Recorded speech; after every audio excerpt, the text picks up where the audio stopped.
దైవజనుడు భక్త్ సింగ్ గారిచే స్వర్గీయ సుకుమార్ గారి గృహములో ప్రారంభింపబడిన సేవ నేడు దీవింపబడి బేతేలు ప్రార్థనా మందిరంగా సైదాబాద్, హైదరాబాద్లో కొనసాగుతున్న ఈ పరిచర్య మీ ముందు బేతేలు బూరగా సమర్పిస్తున్నాము.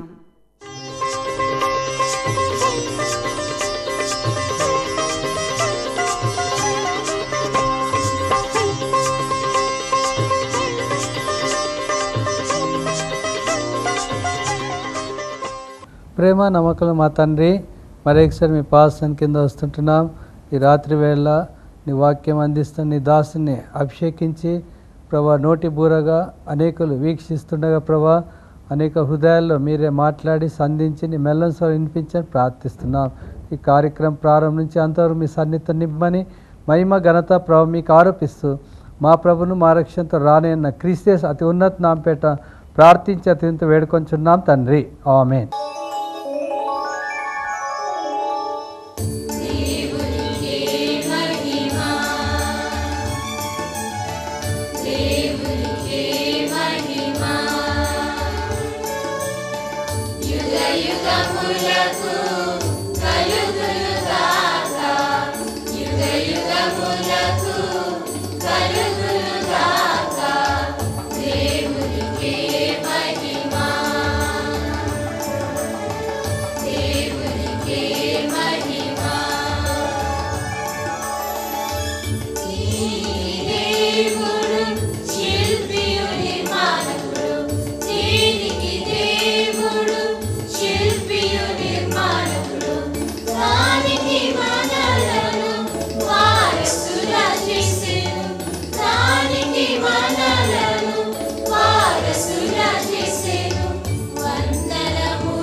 యెషయా గ్రంథం 55వ అధ్యాయము 10-11 వచనాలు దయచేసి చూడండి.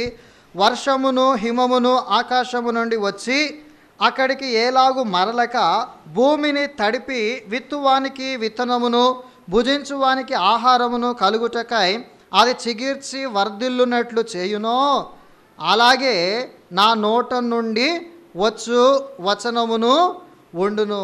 నిష్ఫలముగా నా యొద్దకు మరలక అది నాకు అనుకూలమైన దాన్ని నెరవేర్చును. నేను పంపిన కార్యమును సఫలము చేయును. వర్షము హిమము ఏ రీతిగా పనిచేస్తాయో అట్లాగే దేవుని యొక్క వాక్యము కూడా అది నిష్ఫలముగా దేవుని యొద్దకు మరలక ఏ పని నిమిత్తమైతే అది పంపబడిందో ఆ కార్యమును సఫలము చేసేదిగా ఉంది. మన దేవుని వాక్యము నిత్యము నిలుచును. యెషయా గ్రంథం 45వ అధ్యాయము 23వ వచనం, 45-23వ వచనం చివరి భాగం. నీతిగల నా నోటి మాట బయలుదేరి ఉన్నది, అది వ్యర్థము కానేరదు. నా నోటి మాట బయలుదేరి ఉన్నది, అది వ్యర్థము కానేరదు. మన దేవుని వాక్యము నిత్యము నిలుచును. బైబిల్లో 2 సన్నివేశాలు మనం చూస్తాం. ఒకటి ఇశ్రాయేలీల పట్ల దేవుని నోట నుండి వచ్చినటువంటి మాట. రెండవది సమూయేలు నోటి ద్వారా దేవుడు పలికినటువంటి మాట. ఈ రెండు అయిన తర్వాత ఇంకొకటి నిన్ను గూర్చి నన్ను గూర్చి దేవుని నోట నుండి వస్తూ ఉన్నటువంటి మాట. ఈ 3 విషయాలు మనం చూసుకొని ముగించుకుందాం. మొట్టమొదట ఇశ్రాయేలీయులను గూర్చి దేవుని నోట నుండి వచ్చినటువంటి మాట. యెహోషువ గ్రంథం 21వ అధ్యాయం. యెహోషువ గ్రంథం 21వ అధ్యాయము 44వ వచనం. యెహోషువ 21:44 వచనంలో చివరి భాగం.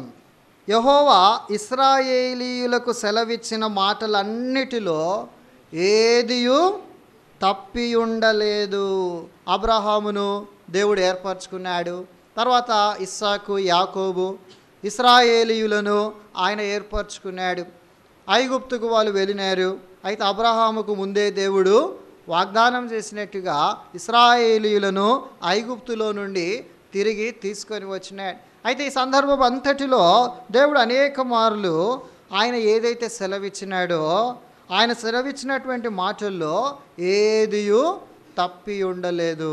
మన దేవుని వాక్యము నిత్యము నిలుచును. ఆయన నోట నుండి మాట వచ్చింది అంటే అది తప్పక నెరవేరేదిగా ఉంది. ఇశ్రాయేలీయుల విషయంలో ఆ రీతిగానే జరిగింది. వారు పాలు తేనెలు ప్రవహించు కనాను దేశము చేరే వరకు దేవుడు తాను వాగ్దానం చేసిన విషయాలన్నీ కూడా వారి పట్ల నెరవేరుస్తూ వచ్చాను. అంతయు నెరవేరెను అనే మాట మనం చూస్తూ ఉన్నాం. ఇశ్రాయేలీయుల విషయంలో దేవుడు నమ్మదగిన వాడుగా ఉంటూ వచ్చినాడు.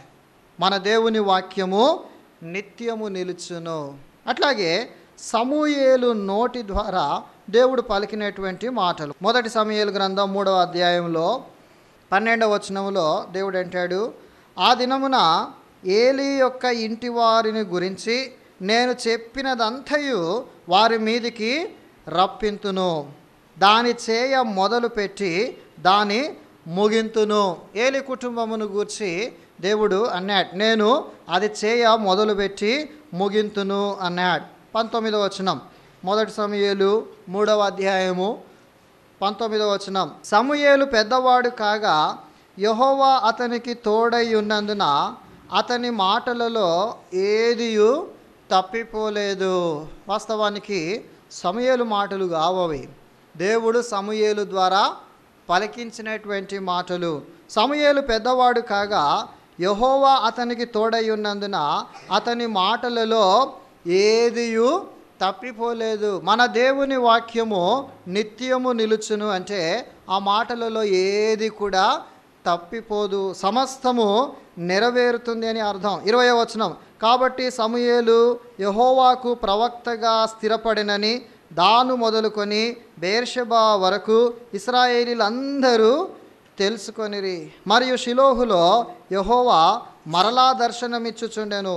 షిలోహులో యెహోవా తన వాక్కు చేత సమూయేలునకు ప్రత్యక్షమగుచు వచ్చెను. సమూయేలు మాట ఇశ్రాయేలీయులందరిలో వెల్లడి ఆయను. ఏదైతే దేవుడు ఏలీ కుటుంబం విషయమై మాట్లాడినాడో అది పూర్తిగా నెరవేరినట్టుగా మనం చూస్తూ ఉన్నాం. సమూయేలు ద్వారా ఏదైతే పలికిచ్చినాడో అది పూర్తిగా నెరవేర్చినాడు. కాబట్టి ఇవన్నీ కూడా మనకు ఒక ఎగ్జాంపుల్స్ లాగా మన దేవుని వాక్యము నిత్యము నిలుచును. ఆయన నోట నుండి వచ్చినటువంటి మాట అది తప్పక నెరవేరుతుంది, అది పూర్తిగా నెరవేరుతుంది అని ఇవి కొన్ని ఎగ్జాంపుల్స్ లాగా మన ముందున్నాయి. ఆనాటి ఇశ్రాయేలీయులను గురించి లేక సమూయేలు నోట ఏలీ కుటుంబాన్ని గురించి ఆయన పలికించిన మాటల కంటే he is more interested about you and me today. ఈ దినమున నిన్ను గూర్చి నన్ను గూర్చి దేవుడు ఆయన ఎంతో ఆసక్తి కలిగి ఉన్నాడు. ఆయన నీవు నేను కూడా మన దేవుని మాట నిత్యము నిలుచును అని గుర్తెరిగి ఆయనను మనము గౌరవించాలని, మనము ఆయనకు భయపడాలని, మనము ఆయన ప్రేమించాలని ఆయన కోరుతున్నాడు. కాబట్టి ఈ 3వ అంశము చాలా ప్రాముఖ్యమైనది. మన దేవుని వాక్యము నిత్యము నిలుచును. మత్తయి సువార్త 4వ అధ్యాయము 3వ వచనం, ఆ శోధకుడు ఆయన యొద్దకు వచ్చి నీవు దేవుని కుమారుడవైతే ఈ రాళ్ళు రొట్టెలగునట్లు ఆజ్ఞాపించుమనెను. అందుకాయన మనుషుడు రొట్టె వలన మాత్రము కాదు దేవుని నోట నుండి వచ్చు ప్రతి మాట వలనను జీవించును. మనుషుడు రొట్టె వలన మాత్రము కాదు దేవుని నోట నుండి వచ్చు ప్రతి మాట వలనను జీవించును. యేసు ప్రభు తానే పలికినటువంటి మాట, మనుషుడు రొట్టె వలన మాత్రము కాదు. ఈ దినమున నీవు నేను బ్రతికి ఉన్నాము అంటే మనం గుర్తించాల్సిన విషయము, నీవు నేను సజీవముగా ఉన్నామంటే మనం తినే ఆహారాన్ని బట్టి కాదు, మనం తీసుకునే మందులను బట్టి కాదు, మనుషుడు రొట్టె వలన మాత్రము కాదు, కానీ దేవుని నోట నుండి వచ్చు ప్రతి మాట వలనను జీవించును. మనం జీవిస్తున్నది దేని వలన జీవిస్తున్నాము? దేవుని నోట నుండి మాట వస్తుంది కాబట్టి జీవిస్తున్నాం. ఇది చాలా ప్రాముఖ్యమైనటువంటి విషయం, మనం గమనించాలి. చాలాసార్లు యవనస్తులంగా మనం ఏమనుకుంటామంటే, ఓ నాకు మంచి ఆరోగ్యం ఉంది, నాకు మంచి బలం ఉంది, ఐఎమ్ ఎనర్జెటిక్, నేను ఇంకా కొన్ని సంవత్సరాలు బ్రతికేస్తాను, నాకు ఏమీ కాదు అని మనం అనుకుంటాం. మనకున్నటువంటి ఆ మంచి ఆరోగ్యాన్ని బట్టి మనం బ్రతికి ఉన్నామని మనం అనుకుంటాం. కానీ దేవుడు మనకు ఈ మధ్యాహ్నం జ్ఞాపకం చేస్తున్నాడు, మనుషుడు జీవించేది రొట్టె వలన మాత్రము కాదు, రొట్టె కూడా అవసరం, ఆహారం కూడా అవసరం. అయితే దానికంటే కూడా ప్రాముఖ్యమైంది మరొకటి అవసరం. ఏంటది? దేవుని నోట నుండి వచ్చే మాట. దేవుడు ప్రతిదినం ప్రతి క్షణం నిన్ను గూర్చి నన్ను గూర్చి తన నోట నుండి దయగల వాక్కును ఆయన పంపిస్తున్నాడు. దాన్ని బట్టియే మనము సజీవముగా ఉన్నాం. మన దేవుని వాక్యము నిత్యము నిలుచును. ప్రతి క్షణం ఆయన నోట నుండి నిన్ను గూర్చి నన్ను గూర్చి వచ్చినటువంటి మాట అది నిత్యము నిలిచే మాట. కాబట్టియే మనము ఇంకా నిర్మూలము కాకుండా సజీవముగా ఉన్నాం.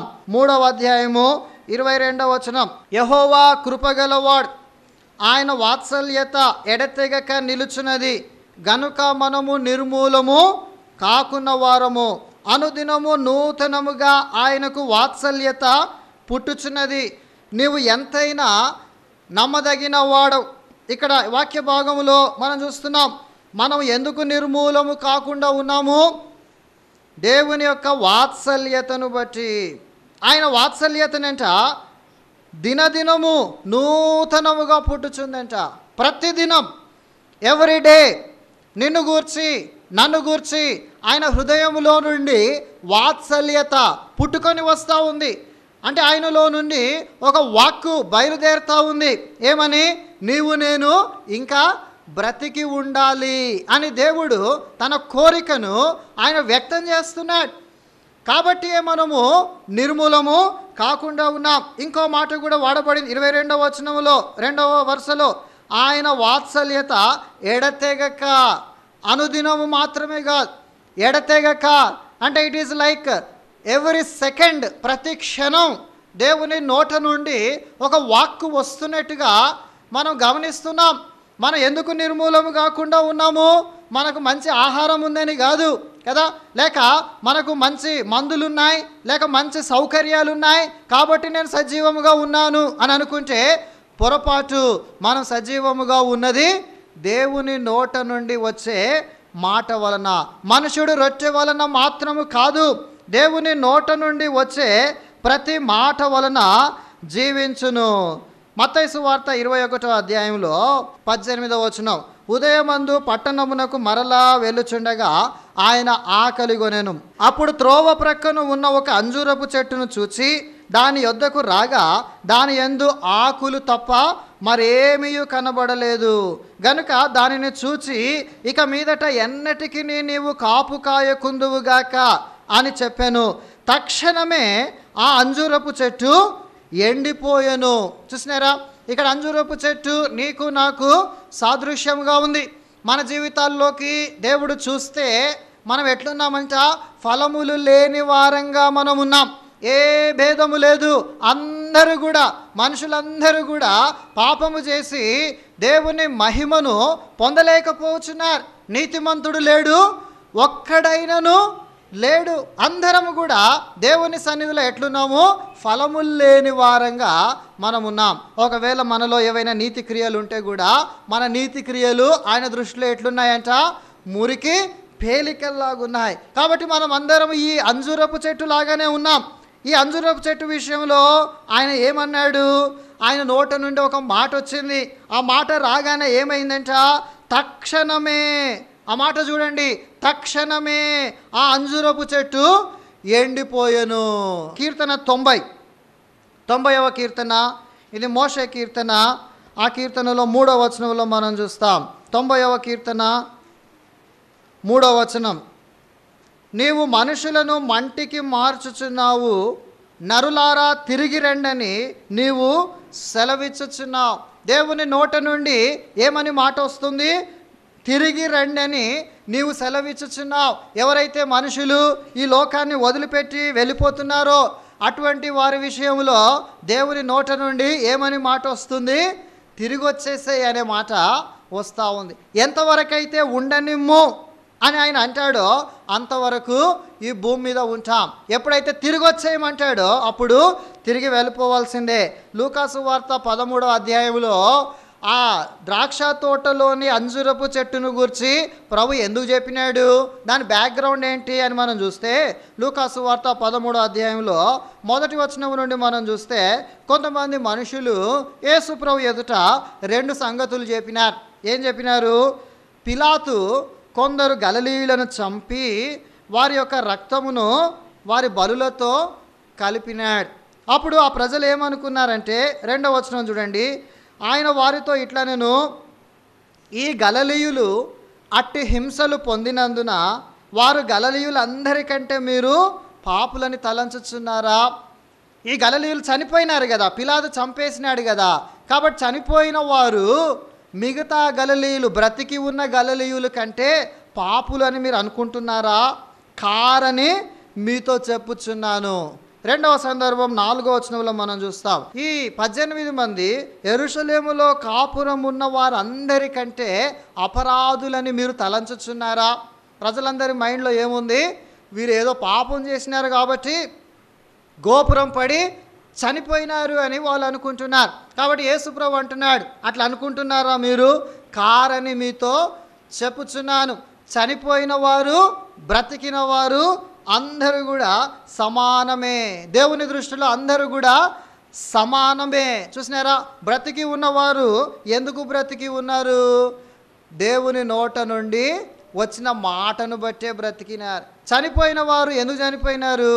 దేవుని నోట నుండి వచ్చిన మాటను బట్టి. లూకాసు వార్త 12వ అధ్యాయంలో ఒక రిచ్ ఫూలిష్ మ్యాన్ని మనం చూస్తాం. ఒక ధనవంతుడైనటువంటి బుద్ధిహీనుడు ఉన్నాడు. ఏమైందంట చూడండి, లూకాసు వార్త 12వ అధ్యాయంలో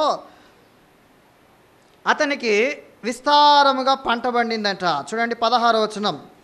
మరియు ఆయన వారితో ఈ ఉపమానం చెప్పాను, ఒక ధనవంతుని భూమి సమృద్ధిగా పండెను. అప్పుడు అతడు, నా పంట కూర్చుకొనుటకు నాకు స్థలము చాలదు కనుక నేనేమి చేతునని తనలో తాను ఆలోచించుకొని, నేను ఇలాగు చేతును, నా కొట్లు విప్పి వాటికంటే గొప్ప వాటిని కట్టించి అందులో నా ధాన్యం అంతటిని, నా ఆస్తిని సమకూర్చుకొని, నా ప్రాణముతో ప్రాణమా అనేక సంవత్సరములకు విస్తారమైన ఆస్తి నీకు సమకూర్చబడి ఉన్నది, సుఖించుము, తినుము, త్రాగుము, సంతోషించుమని చెప్పుకొందుననుకొనేను. చూసినారా? ఎన్ని దినాల కొరకు ఉందంట కావాల్సింది?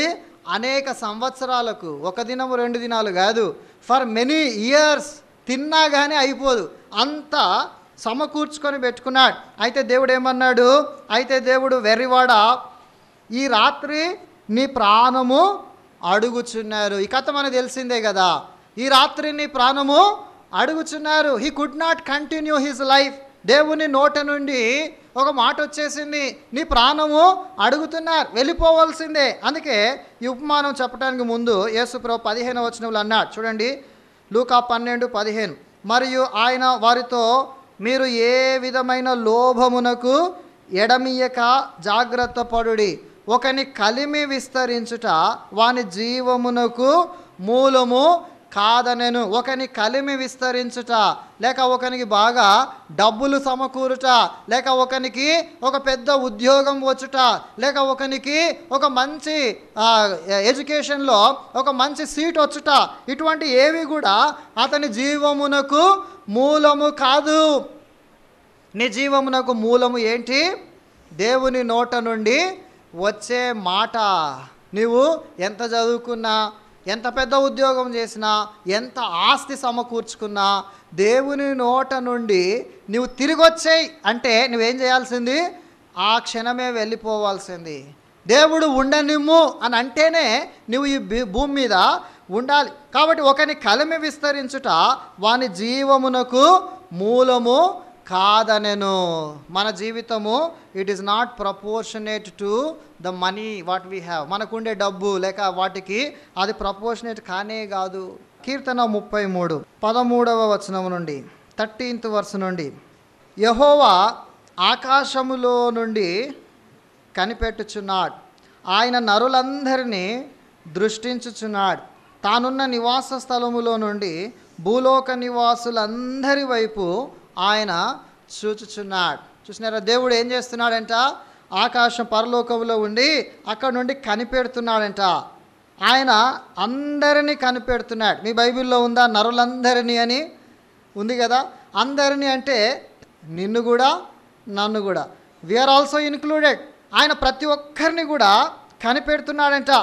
ఎందుకొరకు కనిపెడుతున్నాడు? నరులందరినీ ఎందుకొరకు కనిపెడుతున్నాడు? 18th verse 18వ వచనం, వారి ప్రాణమును మరణము నుండి తప్పించుటకు. చూసినారా, ఆయన పైనుండి ఊరికి అట్లా టైంపాస్ కొరకు చూస్తున్నాడా? లేదు, he's doing an important job. ఏం చేస్తున్నాడు? వారి ప్రాణమును మరణము నుండి ఆయన తప్పిస్తూ ఉండాలని చూస్తున్నాడు. మరణము నుండి తప్పించుటకు ఆయన చూస్తూ ఉన్నాడు. 16వ వచనంలో చూడండి, 16th verse. ఇక్కడ ఒక రాజును గూర్చి రాసినాడు. ఏ రాజును సేనాబలము చేత రక్షింపబడడు. ఆ రాజు చాలామంది బాడీ గార్డ్స్ని పెట్టుకొని ఆ బాడీ గార్డ్స్ ద్వారా తనను తాను రక్షించుకోవాలంటే రక్షించుకోగలడా? రక్షించుకోలేడు. ఏ రాజును తన సేనాబలము చేత రక్షింపబడడు. తర్వాత ఏ వీరుడును అధిక బలము చేత తప్పించుకొనడు. ఒక వ్యక్తి బాగా ఎక్సర్సైజ్ చేసి కదా, ఒక మంచి పహల్వాన్ లాగా తయారై, లేకపోతే కరాటేలు కుంగ్ఫూలు ఇట్లాంటి అన్నీ నేర్చుకొని కదా, వీరుడు అంటే అన్నీ నేర్చుకున్నాడు. అటువంటి వీరుడు కూడా తన అధిక బలము చేత తప్పించుకొనడు. దేవుడు ఆ వ్యక్తిని తిరిగి వచ్చేయమంటే ఏ రాజు కూడా ఎంతమంది బాడీ గార్డ్స్ని పెట్టుకున్నా ఉండలేడు, వెళ్ళిపోవలసిందే. అమెరికా లాంటి దేశంలో ఆ అమెరికా దేశపు ప్రెసిడెంట్లు ఎంతోమంది ఏమైనారు? చంపబడ్డారు. దే ఆర్ అసాసినేటెడ్ కదా. ఎట్లా చంపినారు? చాలా చాకచక్యంగా ఎక్కడి నుండో షూట్ చేసినారు. షూట్ చేసి వాళ్ళను చంపగలిగినారు. ఎంతమంది సైనికులు వారికి కావలి ఉన్నారు కదా, ఎంత పెద్ద సెక్యూరిటీ ఉంది కదా కదా, అయినా కానీ కాపాడలేకపోయినారు. దేవుని వాక్యం ఇక్కడ చెప్తా ఉంది, ఏ రాజును సేనాబలము చేత రక్షింపబడడు. దేవుని నోట నుండి మాట వస్తేనే ఆ రాజు బ్రతుకుతాడు. దేవుడు తిరిగి వచ్చాయంటే వెళ్ళిపోవాల్సిందే. ఏ వీరుడును అధిక బలము చేత తప్పించుకొనడు. ఎంత ఎక్సర్సైజ్డ్ బాడీ ఉన్నా, ఎన్ని మార్షల్ ఆర్ట్స్ నేర్చుకున్నా ఏ వీరుడు కూడా తనకున్నటువంటి బలము చేత తప్పించుకొనడు. ఎంతోమందిని మనం చూస్తూ ఉన్నాం. యవనస్తులైనటువంటి వారు, వీరుల లాంటి వారు, అటువంటి వారు కూడా అకస్మాత్తుగా చనిపోతున్నారు.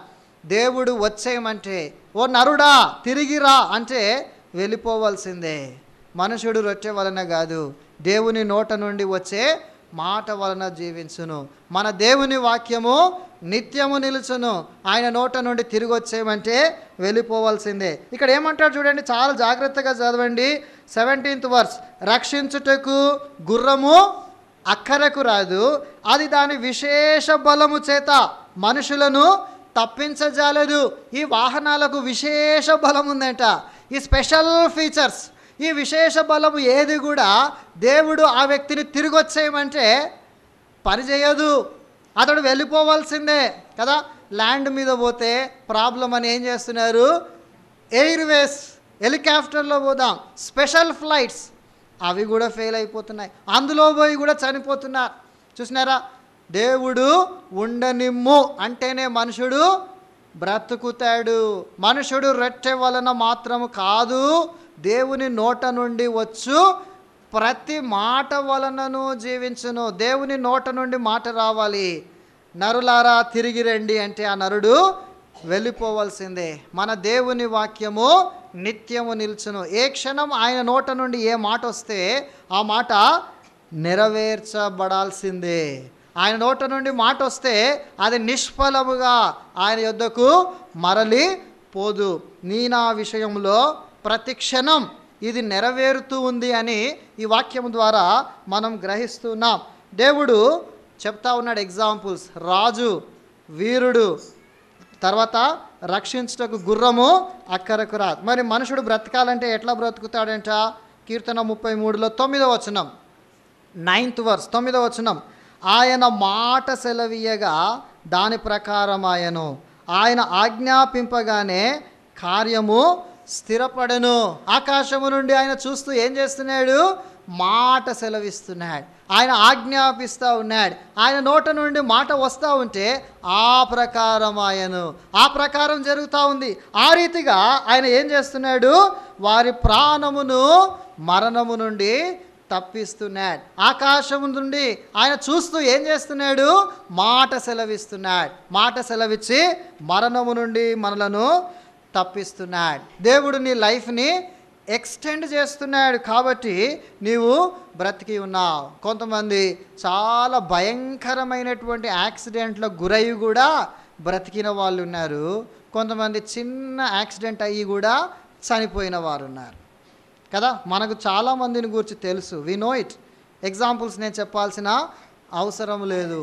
చాలా తీవ్రమైనటువంటి యాక్సిడెంట్కి గురయ్యి కూడా బ్రతికిన వాళ్ళు ఉన్నారు. చిన్న యాక్సిడెంట్ అయ్యి చనిపోయిన వాళ్ళు కూడా ఉన్నారు. ఎందుకు ఇట్లా జరుగుతూ ఉంది? దేవుడు ఆ వ్యక్తిని తిరిగి వచ్చేయమన్నాడు, వెళ్ళిపోయినాడు. ఈ వ్యక్తిని ఉండనిమన్నాడు, ఉండినాడు. రొట్టె వలన కాదు, శరీరానికి సంబంధించింది అంత ప్రాముఖ్యం కాదు. దేవుని నోట నుండి వచ్చే మాట అది చాలా ప్రాముఖ్యమైంది. మరి నీ విషయంలో, నా విషయంలో దేవుడు ఇంకా మన లైఫ్ని ఎక్స్టెండ్ చేస్తున్నాడు. 2 పేతురు 3వ అధ్యాయము 9వ వచనం. 2 పేతురు 3వ అధ్యాయము 9వ వచనం. కొందరు ఆలస్యమని ఎంచుకొనున్నట్లు ప్రభు తన వాగ్దానమును గూర్చి ఆలస్యము చేయువాడు కాడు. కానీ ఎవడునూ నశింపవలనని ఇచ్చయింపక అందరూ మారు మనసు పొందవలనని కోరుచు మీ ఎడల దీర్ఘశాంతము గలవాడై ఉన్నాడు. నీ విషయంలో దేవుడు ఏం చేస్తున్నాడు? నీవు నశించటం ఆయనకు ఇష్టము లేక మారు మనసు పొందాలని నీ ఎడల దీర్ఘశాంతము చూపెడుతున్నాడు. దేవుడు నీతో మాట్లాడుతున్నాడు. ఒకవేళ దేవుని యొక్క రక్షణను నీవు వాయిదా వేస్తూ ఉన్నావేమో, బహుశా నీవు అనుకుంటున్నావేమో ఇంకొకసారి అవకాశము దేవుడు ఇచ్చినప్పుడు నేను ప్రభుని అంగీకరిస్తాను అని. అయితే దేవుడు నీతో మాట్లాడుతున్నాడు. నీ యొక్క ఆయుష్ నీ చేతిలో లేదు, నీ ప్రాణము నీ చేతిలో లేదు. దేవుడు తన కృపను నీ ఎడల వెల్లడిపరిచినాడు కాబట్టే సజీవంగా ఉన్నావు. దేవుడు ఇంకా ఎక్స్టెండ్ చేస్తూ ఉన్నాడు. నీవు నశించటం ఆయనకు ఇష్టం లేదు, నీవు మారు మనసు పొందాలి అని ఆయన కోరుతూ ఉన్నాడు. ఎవరైతే మారు మనసు పొందినారో అటువంటి వారి విషయంలో దేవుడు ఏం చేస్తున్నాడు? దేవుడు మనకు ఒక వాగ్దానం చేస్తున్నాడు. ఏమని? శీఘ్రముగా సాతానును మన పాదముల క్రింద చితక ద్రొక్కిస్తాను అని వాగ్దానం చేసినాడు కదా. మన జీవితంలో అనేక సిచ్యువేషన్స్, అనేక పరిస్థితులు దేవుడు తీసుకొని వస్తూ ఉన్నాడు. ఈ ప్రతి పరిస్థితిలో దేవుడు ఏం కోరుతున్నాడంటే సాతాను తలను మనం చితకగొట్టాలి. అయితే చాలాసార్లు మనం ఏం చేస్తున్నాం? వద్దనుకున్నా అబద్ధం చెప్పేస్తాం, వద్దనుకున్నా దేవునికి అయిష్టమైనవి చేస్తున్నాం. సాతాను తలను చితకగొట్టడం లేదు మనం, ఇంకా మనము విజయం పొందటం లేదు. దేవుడు ఆశించినటువంటి ఆ ఆత్మీయ స్థాయికి మనము ఎదగటం లేదు. కాబట్టి దేవుడు ఏం చేస్తున్నాడు? అటువంటి మారు మనసు పొందిన మన విషయంలో కూడా తన వాత్సల్యమును వ్యక్తపరుస్తున్నాడు. మన దేవుని నోట నుండి వచ్చిన మాటయే నిత్యము నిలుస్తుంది. దేవుడి వాక్యాన్ని దీవించునుగాక. ప్రేమ మా తండ్రి, మరొకసారి మీ పాసాన్ని కింద వస్తుంటున్నా ప్రభా, వాక్యం చెప్పి నీ దాసుని కూడా అభిషేకించిన విధానం బట్టి స్తుతి చెల్లిస్తున్నాం. అనేకులతో మీరు మాట్లాడిన విధానం బట్టి స్తుతి చెల్లిస్తున్నాం. ఇంకా రక్షణ అనుభవం లేకుండా ఉంటే వాళ్ళని కూడా రక్షించడానికి మీ సాయం దయచేయండి. ఆత్మలో ఎదుదల పొందని మీ కృప చూపించని ప్రార్థిస్తున్నాం. వీక్షించిన ప్రతి ప్రభా బిడ్డను మీరే దీవించమని, ఈ యొక్క కార్యక్రమం మీరే దీవించమని ప్రభువైన యేసుక్రీస్తు అతి ఉన్నత నామపేట ప్రార్థించి అత్యంత వేడుకొంచున్నాం తండ్రి. ఆమేన్. Our address, Bethel Bura, Bethel Prayer House, house number 16-1-24 by 2 by 1, Saidabad Colony, Hyderabad 500059. Our phone numbers 8125-813225, 9030057744. Our email ID bethel.saidabad@gmail.com.